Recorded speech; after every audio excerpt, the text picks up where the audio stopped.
আর যে ব্যক্তি কর্জ ফেরত না দিয়ে মরে যাবে, মানুষের পাওনা না দিয়ে মরে যাবে, নিজের মনে করে খেয়ে বসে আছে, তার জান কবজ হওয়ার সময় এত কষ্ট সে পাবে, কারণ ঋণের সাথে রুটা লটকে থাকবে। হাদিস অনুযায়ী রু সহজে বের হবে না। নবীজির হাদিসে আছে রু ঋণের সাথে লটকে থাকবে, অনেক কষ্ট হবে রু বের করতে। রু কোনোভাবে যাবে না, রু আটকে থাকবে মানুষের পাওনা না দিলে, মানুষের উপর জুলুম করলে।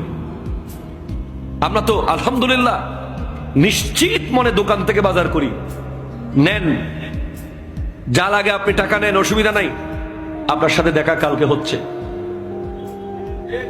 কথা কোন ঠিক কিনা বলেন না? কারো কাছে টাকা পাইলে নিশ্চিত থাকি একেবারে ঘুমাই শান্তিতে। একবার বলি ভাই টাকাটা দিবেন না, দুইবার বলি ভাই দিবেন না, তিনবার বলি ভাই দিবেন না, শেষ চারবার আর বলবো না। কারণ আমি জানি কত গুণ করে টাকাটা আসবে, কত রকম করে টাকাটা আসবে, কত প্রয়োজনীয় জায়গায় টাকাটা আসবে। ঠিক কিনা বলেন না? এখন তো টাকা আসলে হয়তো এই সেই করে খরচ করে ফেলবো, পাওনাদার যদি টাকাটা হাসরের মাঠে দেয় তখন তো লাভ বেশি না?